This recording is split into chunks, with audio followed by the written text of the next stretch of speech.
Mesdames et messieurs, bonjour et bienvenue sur votre chaîne d'information en temps réel, l'actualité en Afrique et dans le monde en continu. Vous informer est notre mission car l'information vous place au sommet du monde. Alors si vous êtes nouveau, abonnez-vous et cliquez aussi sur la petite cloche de notification pour ne plus rien manquer, cela étant fait c'est parti. Avant de commencer la vidéo, nous tenons à rappeler que, les images utilisées dans toutes nos notes d'information sont à titre illustratoire. Nous vous invitons donc à rester poli et courtois dans l'espace commentaire au risque de voir votre commentaire tout simplement supprimé. Merci et bon visionnage à tous. Mali, Anderhambukan. L'alliance Gatia-MSA et Fama met en difficulté le IGS, l'Alliance pour le salut de l'Azawad et le mouvement d'autodéfense de Touareg. Les alliés, Gatia et MSA, appuyés par les forces armées maliennes, ont chassé le samedi 4 juin 2022 les groupes terroristes d'IEGS dans la région de Manéka. Après sa débandade, le groupe terroriste a préparé hier dimanche une offensive de récupération du camp d'Anderhambukan détenu par les Fama.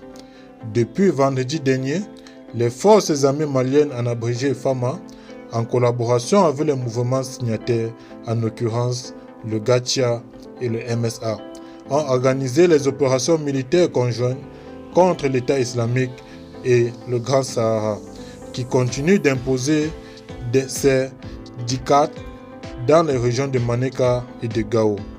Dans ces zones, le IGS est responsable de nombreux massacres contre les populations civiles et contre les forces armées.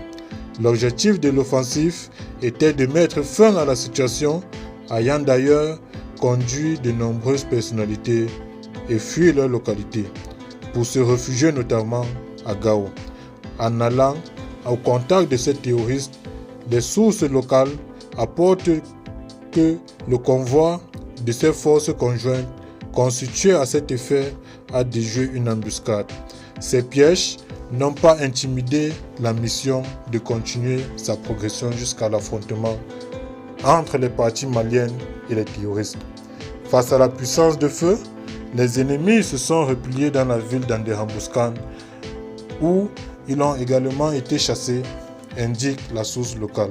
Si ces affrontements ont duré plusieurs heures, ils n'ont pas permis la collaboration des Fama, Gatia et MSA d'arriver à bout ce jour. Du groupe islamique, le Grand Sahara, très actif sur le terrain. Le IGS a pris la route. La ville entière est sous contrôle des forces étatiques de la caserne militaire et réopérée par les Fama, affirment des sources. Le lendemain de ces affrontements, soit hier dimanche 5 juin, les groupes terroristes ont tenté en vain une opération offensive de récupération de la zone, mais surtout du camp d'Anderhambukan occupé par les Fama après sa débandade. L'affrontement de ces 2 jours a eu des dizaines de morts parmi les terroristes et aussi la coalition au fait de nombreuses saisies d'armes. Au moment où nous mettions sous presse, des violents combats étaient toujours en cours. Eh bien les amis, c'est ici que s'achève cette petite note d'information. Vous informer est notre émission. Eh bien, si vous êtes nouveau, abonnez-vous à notre chaîne et surtout, n'oubliez pas d'activer la petite cloche de notification pour ne manquer à aucune de nos prochaines vidéos. Merci.